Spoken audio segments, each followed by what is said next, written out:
पुराने वक्तों की बात है। एक लोमड़ी ने दरिया के दूसरे किनारे खड़े ऊँट से पूछा, पानी कहाँ तक पहुँचता है?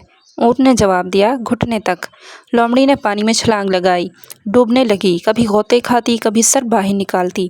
बड़ी मुश्किल से दरिया में एक चट्टान के साथ चिपक गई। आहिस्ता आहिस्ता चट्टान के ऊपर आ गई। सांस बहाल होते ही गुस्से से ऊँट से कहा, तुमने क्यों कहा कि पानी घुटने तक आता है?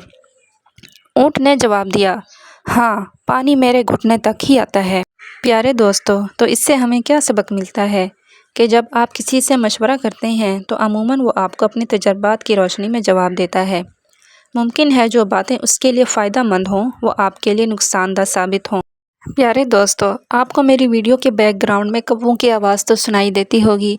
पता नहीं उन्हें मुझसे क्या दुश्मनी है। जब भी मैं रिकॉर्डिंग करने लगती हूँ तब हर चीज़ बोलने लगती है, चाहे वो परिंदे हों या जानवर हों। तो फ़िलहाल आपको मेरी इसी शोर वाली आवाज़ के साथ गुजारा करना पड़ेगा, क्योंकि मेरे पास इतना अच्छा माइक नहीं है, क्योंकि हवा भी चलती है तो उसका भी शोर सुनाई देता है। अगर आप लोग मुझे सपोर्ट करेंगे तो मैं अच्छा माइक लेके उससे रिकॉर्डिंग कर सकूँगी। मतलब कि अगर आप मेरे चैनल को सब्सक्राइब करके मेरी वीडियोस को वॉच करके लाइक कर दिया करेंगे और बेल आइकन को प्रेस कर दिया करेंगे तो मेरी सपोर्ट होती रहेगी। शुक्रिया।